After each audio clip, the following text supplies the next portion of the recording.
So, Justin, for listeners who've never heard of AppStream Studio, how would you describe what your company does?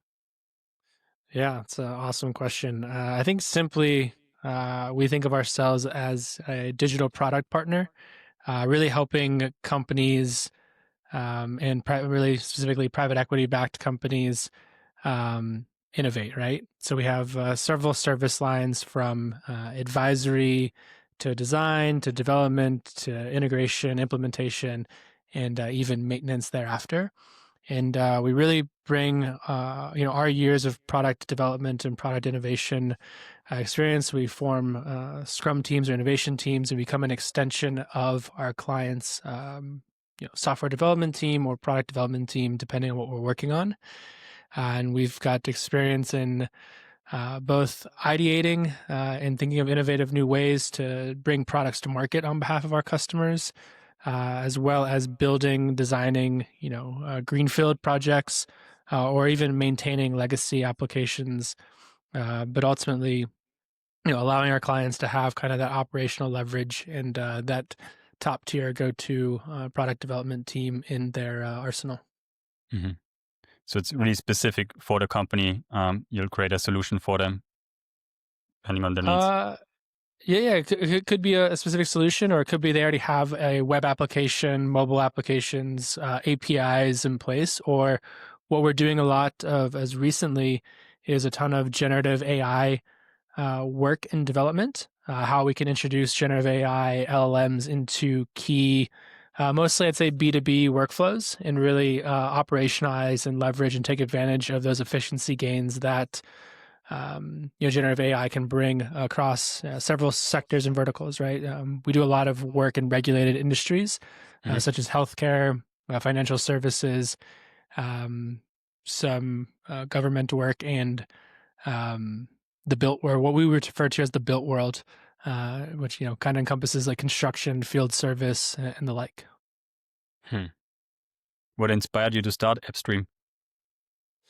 Oh man, I've been an entrepreneur now for 7 years, maybe 8 years now, and I think I've always kind of been an entrepreneur at heart, even from a young age. But kind of it came into and evolved as like a necessity. I think I got fired from the last like full-time W-2 job I had. Um, and I made a lot of people a lot of money, and I never saw any of it, right, other than my salary. And it was kind of at that point I was like, I'm never working for someone else again. So I started out on my kind of journey as a solo consultant, fractional product management, or head of product, chief product officer. Just did a bunch of fractional work, strung together, 2, 3 clients here and there. I think at my most, I had about 5 clients. Found some moderates, success in like solo consulting. Got married, had kids, and there's not too many levers you can pull as a solo fractional consultant, to like bust through a particular ceiling, right? You either can hmm invent time or you can raise your rates. And well, I can't invent time, and my rates are already pretty competitive to market. That we had a choice, right? Either continue on and just be happy with an understanding like that I had reached the ceiling of it, or kind of go into, I guess you'd say, quote unquote, like an agency, right?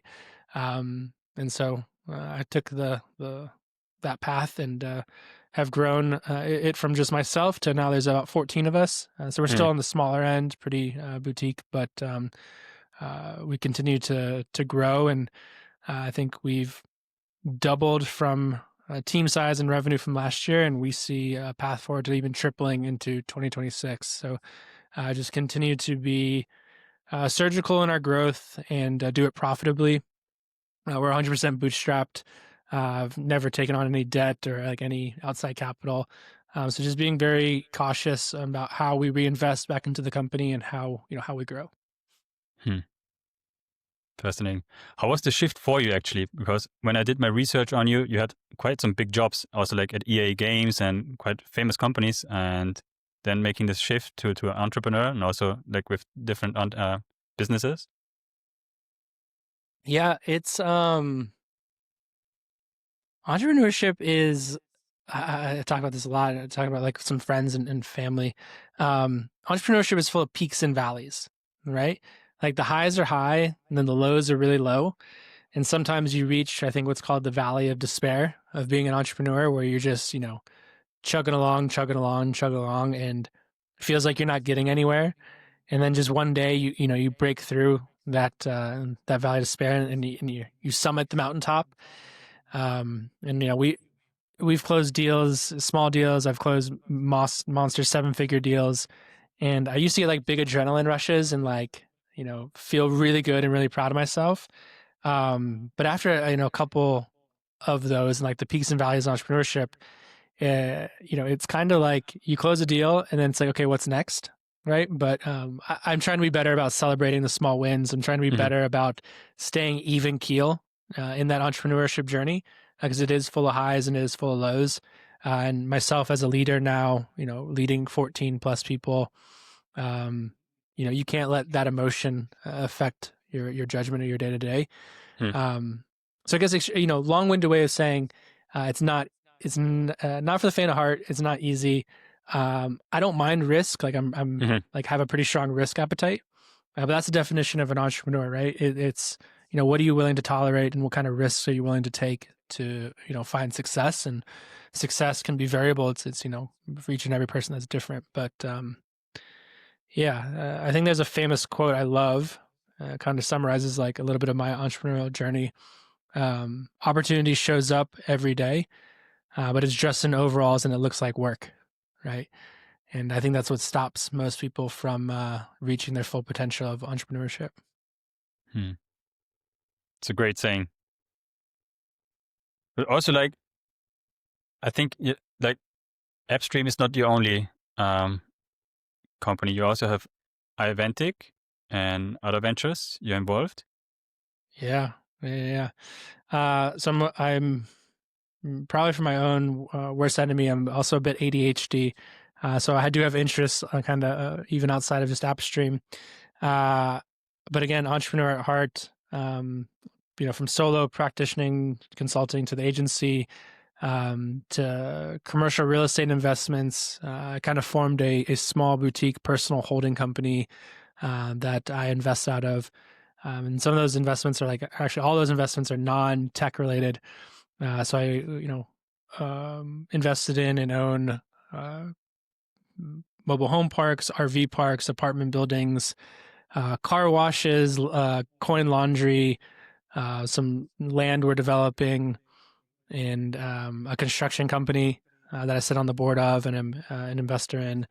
And then, as you mentioned, Ivantic. Ivantic is owned by AppStream. It's our first commercial product that we launched and spun up our own internal team on to support. And I'm really proud of that one. It's grown like crazy since we launched in January of 25, and it's my current obsession and current baby. It's AI agents for field service management, and I love the white space there. I love the opportunity that we're going after. I love seeing the wow aha moment on every demo and every pitch that I do to see our clients' faces, and then I love to hear the stories of our clients who are using our AI to really help their solve their first call complete problems, prevent rerolls, and really utilizing AI to help their technicians productivity. Hmm. How does aiventic looks like in practice? Like what? Yeah, so we have 3 AI agents deployed out in across North America right now. The first agent is a service manager agent. So think of basically kind of that back office role for any service company. They have kind of a management layer, typically an ex technician with 10 plus years experience who's out of the field now in the office, who has direct business line oversight and responsibilities. But it basically is the right hand to the field, right? Anytime guys in the field have questions or need help triaging, diagnosing, actually making a repair, right? The Hmm. service manager is there. So we have kind of the AI equivalent of a service manager. Again, helping with triaging, helping with step-by-step instructions, helping level up and train technicians, helping techs basically be able to answer any question or solve any service call. And then on the flip side of that, we have the parts side, right? So in service, you have service and you have parts.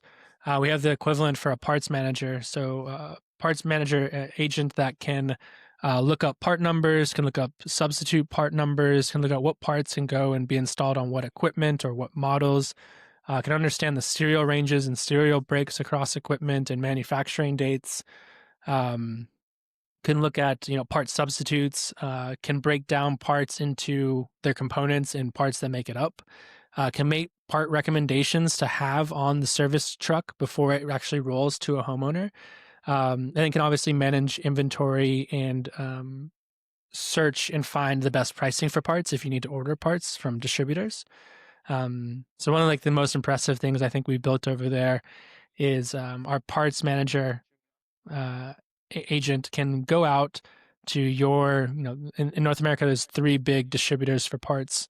It can actually go out, log in as you, the service or parts manager, grab your account and look up the parts and compare pricing across all the distributors. So think of like what Expedia or Booking.com does for flights and hotels. Our parts manager AI agent can go and do that. And then the third agent we just launched 2 weeks ago, but we're super stoked about, and it's getting a really good welcome reception from the market, is an HR agent. So a lot of our clients are lower middle market, even some SMB folks, and they don't really have full-time like HR people. So a lot of their managers, that responsibility falls to them. And what we kept hearing over and over again is, man, we have all these standard operating procedures. We have these policies. We have, our holiday policy, our paid time off policy. We have all this information locked in either a document or an external HR system. But we still answer the same 20 questions every week. Like, asking, can you help us with that? And short answer is, yeah, we can, right? We're able to actually take all of that locked data and locked information across those HR systems or HR documents, turn it into a knowledge base that's accessible by the HR agent, and can actually bubble up and answer those questions and basically deflect the same 20 questions that these operators and owners and service managers get week in, week out. So we're really stoked about that.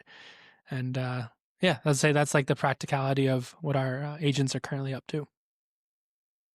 That agent sounds really interesting, because I heard a lot about agents, but most are like pretty simple. But that's quite like, you said it's mainly focused on small and medium-sized business right now? Yeah.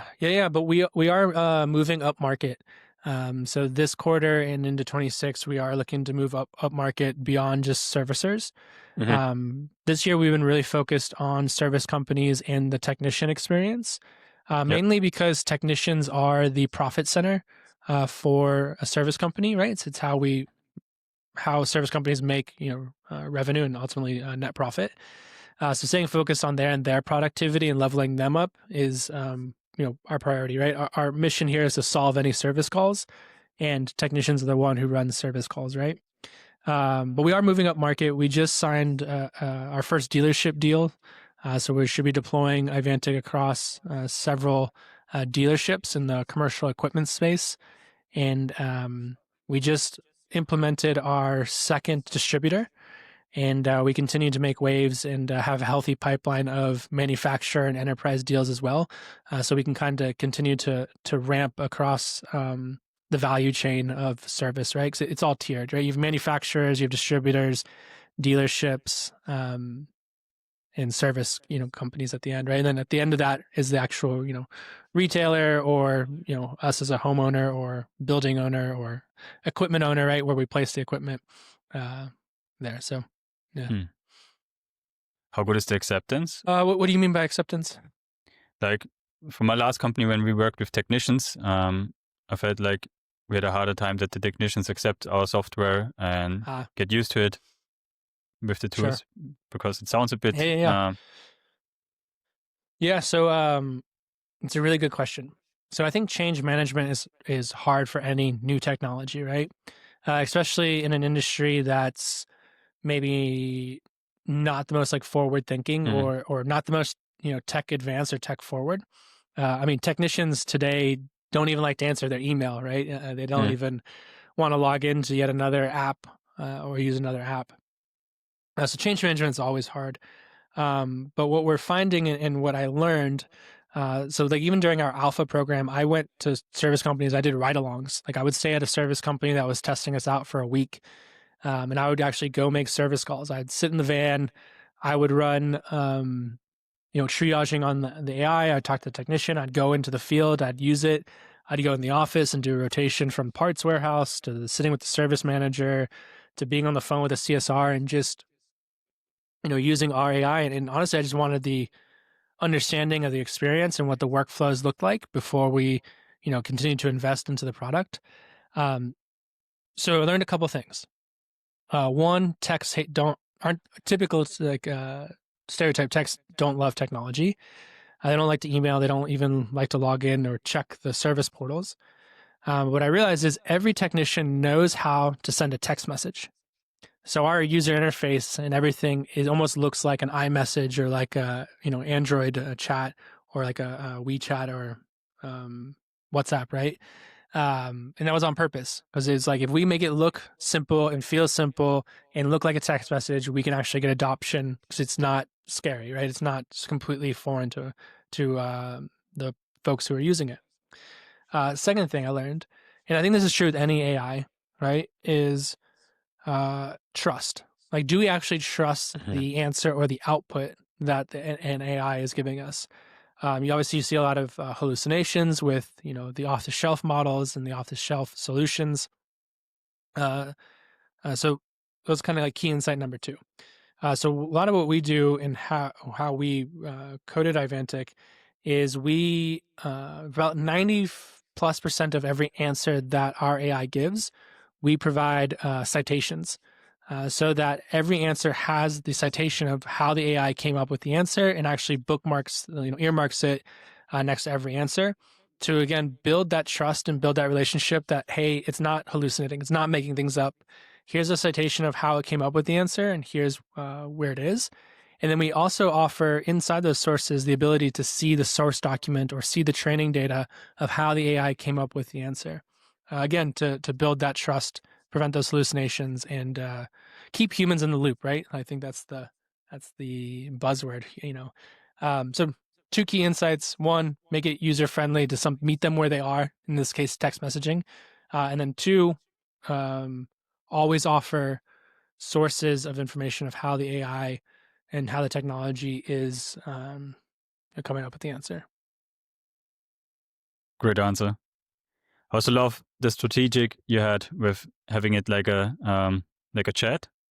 Um, the co-working space I worked in before, there was also like a company who invented an app for truck drivers, and they had the same it was just text based, and then the acceptance was much higher. It's interesting. One part I really like, you mentioned you focus on innovation like a startup, and I worked for bigger companies before, and they always struggled with innovation. And I wanted to Mm-hmm. ask you, how do you do that in practice? Like, does that look? Yeah, there's no real silver bullet there, right? Of course, we have like our own systems, workflows, kind of like playbook that we run when we partner with, say, an enterprise or like a Fortune 500 or a large, upper middle market firm, who are either want to disrupt their industry or build a product to support disruption or even just innovating like their own back office. There's so much opportunity in like manual workflows, systems, and processes that today are pretty not necessarily trivial, but like easier to build than years past. Um, so we have some secret sauce and how we kind of come in, but we typically always start with like the strategy and kind of the why behind it. We always frame things with like a business narrative, a business problem, like what are we truly actually trying to solve. And then we go through a series of like first principle thinking in workshops And we leverage event storming to kind of start mapping out the domain. We go through kind of this like strategy, advisory, ideation phase, and then try to get a quick prototype up, even just like a simple like clickable prototype up, and get it in front of the end users or whomever, like the persona we're really optimizing for, to start collecting that early feedback. And then we take that back, and we kind of just go through the whole agile motion of iterative development, where we're shipping software, shipping code every week, every 2 weeks at the latest, and continue just to stay close to users and customers. And we do a ton of customer development, listening for feedback, ideating, and thinking about things both from like a macro viewpoint down to like the micro interactions and details of a product. And we just continue to iterate on, and kind of keep a North Star and a couple of key metrics that us and the client want to optimize for. And ultimately, go through that over a series of time, and get through to either happy a launch, and or if need be a pivot, and continue to iterate and pivot until we can kind of find success, and then we kind of go into a maintenance mode, or if we need to continue on developing to future versions, we stick around and hang out and become that product development partner. Hmm. What are like the toughest challenges your clients face when? Ooh, man, that's a good question. I'd say focus, right? I mean, it's hard to innovate in a large company, Hmm. right? You have a lot of politics. You have a lot of big ship moves very slow, right? Mentality, and kind of like lose focus on what it means to be lean, scrappy, hungry, and be able to like move quickly and fail quickly. Probably be like the biggest thing I see, or like where people struggle the most. Um, or just being like having a sense of failure. I personally don't believe in failure. I've failed in many things and many business, but I learn something every time, right? And I kind of have the same mentality of building product, or innovating, right? It's like you have to go in and really it's a hypothesis, and like how quickly can we validate this innovative hypothesis, right? And get some sort of signal either from the market or from our end users or from stakeholders, if it's like a back office optimization, right? That we're on the right track. And we can keep learning and keep iterating and keep, moving until we get things right. But oftentimes large enterprises, like that's uncomfortable for them, right? They want timelines. They want to fit around, Hmm. around peg into a square hole, because, their boss's boss, of some SVP needs a roadmap of definitive duration and cost. And I get it, right? It's a very like safe way and a picture perfect way of building product or innovating, but it's also kind of steals the soul out of it, Hmm. and kind of like stifles the creativity you need to innovate.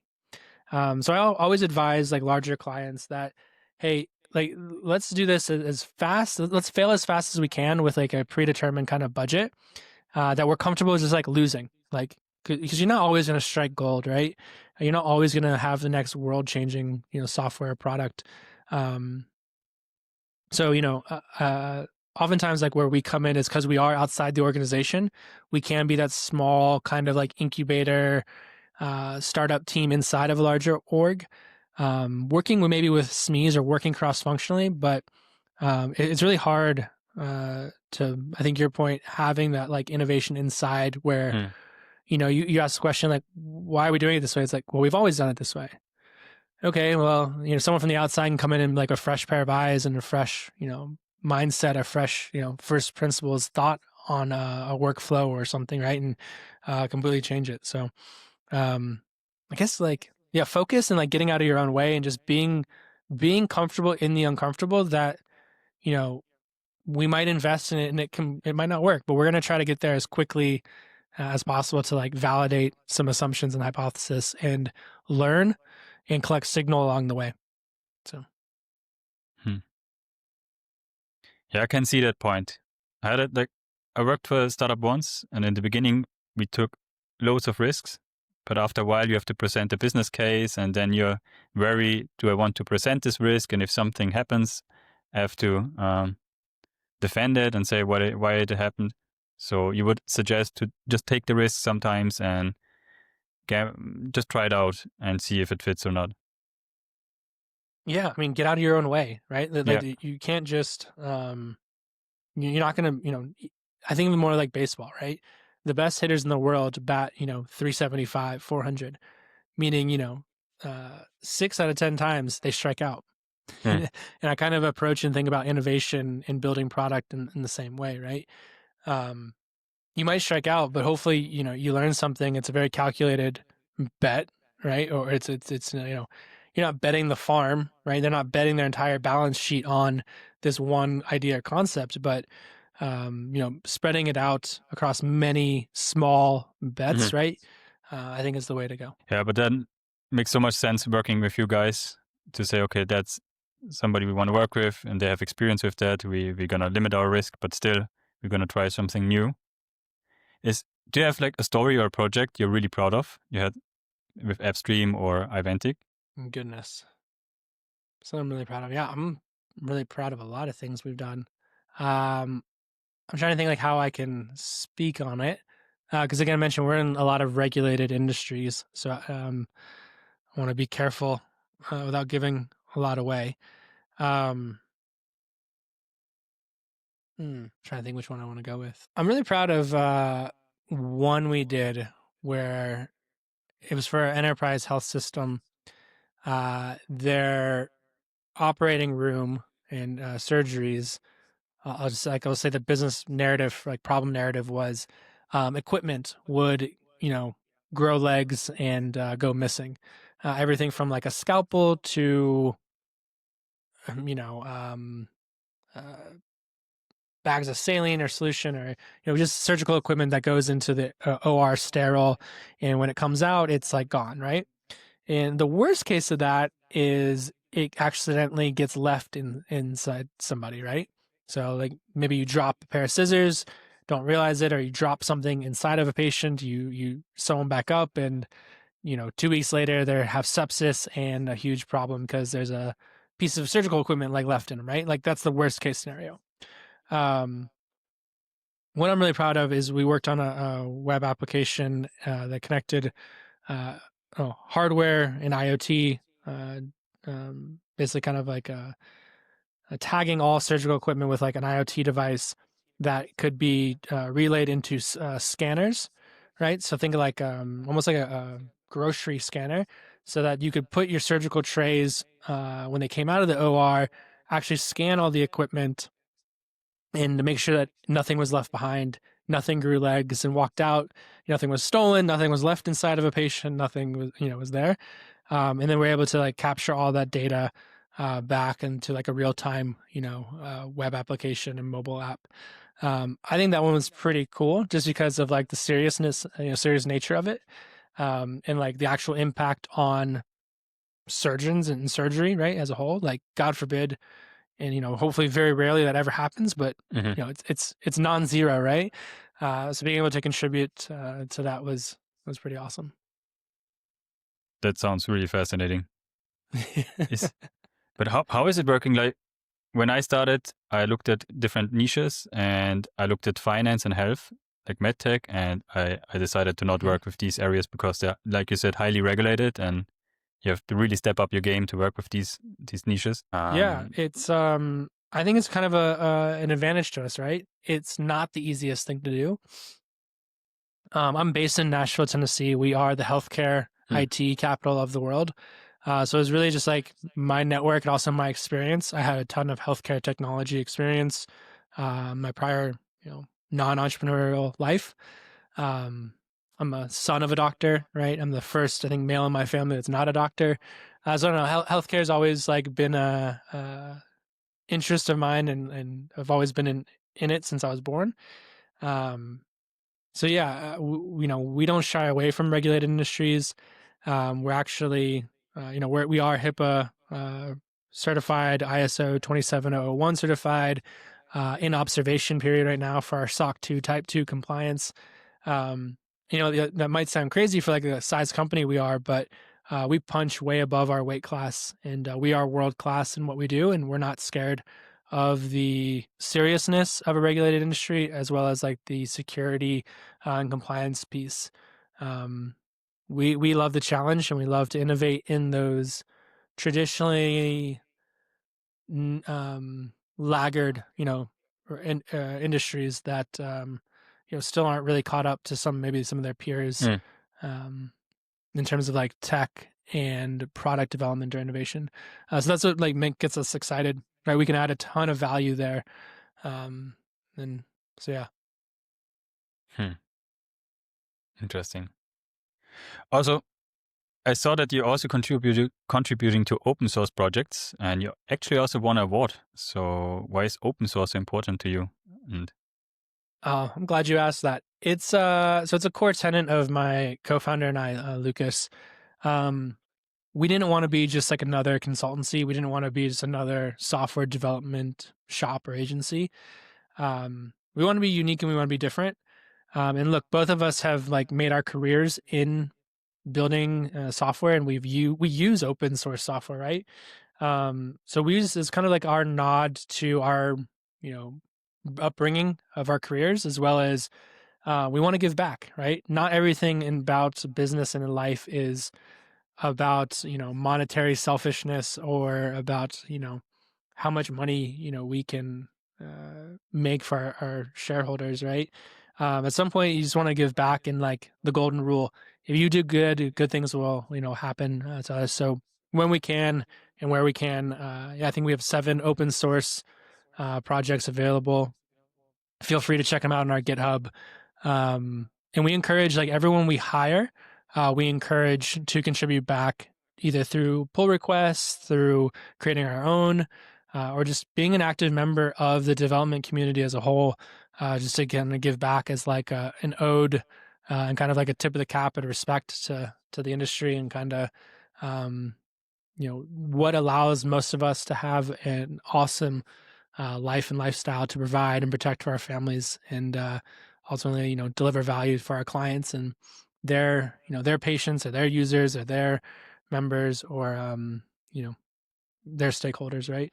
So yeah, open source is a huge part of what we do. It's a huge reason of like our why. um, and then, selfishly, right, it also helps with recruiting. So helps a little bit with like branding, marketing, and recruiting, right? Because if you're a good developer, you can go pretty much work anywhere, right? But not everywhere is going to give you the freedom and flexibility to go work on open source or contribute back. That's kind of just like a really core, tenet for us.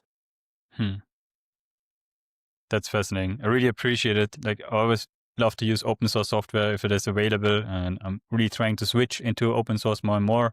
It's not so easy sometimes, but I find it awesome that there are like programmers and developers out there take the time and offer so great solutions. Um, Yeah, thank you. do you have like for people who are thinking about leaving a stable job and maybe starting something new? Do you have some piece of advice for these people? Oh man, yeah, it's really tough. I think my number one advice would be, I haven't met many people that can be successful like half in, half out. Right. So like I know it's really popular on X to be, have a side hustle, or, don't leave your job until, you've replaced your income. And, look, there's always exceptions to the rule. And sure, it might work. Like I'm pretty contrarian by nature in and of itself, right? I do a lot of things backwards probably than, conventional wisdom and advice would say. Um, so take what I say with a grain of salt. But I think probably the best entrepreneurship advice I give is burn the boats. The best things in my career, in my life, have happened to me when my back was up against the wall. Like when I had no other choice but to make the thing in front of me work. So if you're thinking about being an entrepreneur, and you're acceptable of the risk of what that brings, go all in and do it. Inspirational. Thanks for that, Justin. Awesome. My last question, actually, I think you're the expert on that. As AI continues and evolve, where do you see AppStream Studio, aiventic, and going in the next few years? Yeah, from AppStream Studio side, I see us to continue to be an amazing thought leader and contributor, as well as partner in helping companies build innovative AI first solutions. And I am stoked about that opportunity and like what lies ahead there. There's so much room for improvement across the enterprise for generative AI. I think a lot of people are talking about it, don't know if they're doing it, and aren't sure if they're doing it well. And so if you're in that boat and you by chance are listening to this, like reach out, let's have that conversation. For aiventic, I think I'm most excited about the value that we can bring technicians across the country, whether it's helping that technician have an extra service call a week so that they can hit their spiffs or their goals, right, if they're on commission, or if it's just improving their productivity by 15 minutes for every job, that they get to go home to their wife and kids sooner in the workday, right? There's a real problem in field service, right, where we have a skilled labor shortage, right? The technicians are aging out faster than we're able to replace them with skilled workers, as well as there's a real like knowledge gap there. And then there's just like burnout, right? Too, it's a hard job, like running 4, 5, 6, 7 service calls a day. So anything we can do to help technicians have a better quality of life, improve their productivity, and ultimately resulting in business value, right, through first call completes and preventing rerolls, I think the better off we'll be.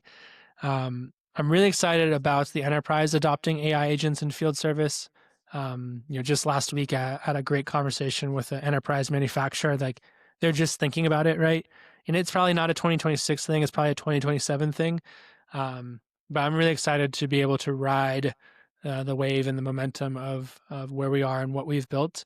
And I know it will continue to change. And what I often tell our clients today is the dumbest our agents will ever be, right? Because we have this like network effect. The more we use them, the more data we provide them, the reinforcement learning that goes on behind the scenes, the smarter they become. So I'm just really hopeful and excited for like where AI will head, in particular in field service. So Thanks, Justin, for all these great insights. I feel like they're really valuable. I learned a lot. Thanks. no, thank And you so much. This has been great. Really appreciate the opportunity to come on and speak. awesome. Also, if listeners want to follow you, want to learn more, or want to reach out, where should they start? Yeah, I'm active on both LinkedIn and X. So on LinkedIn, it's just my name, Justin Tannenbaum. You can find me there. And then on X, I believe it's J.E. Tannenbaum. And you can follow along there. And then, of course, appstream.studio or aiventic.ai. Feel free to reach out. Great. I will link it in the show notes. So if you're interested, click it and check it out. Thanks, man. Take care. Amazing. Thank you.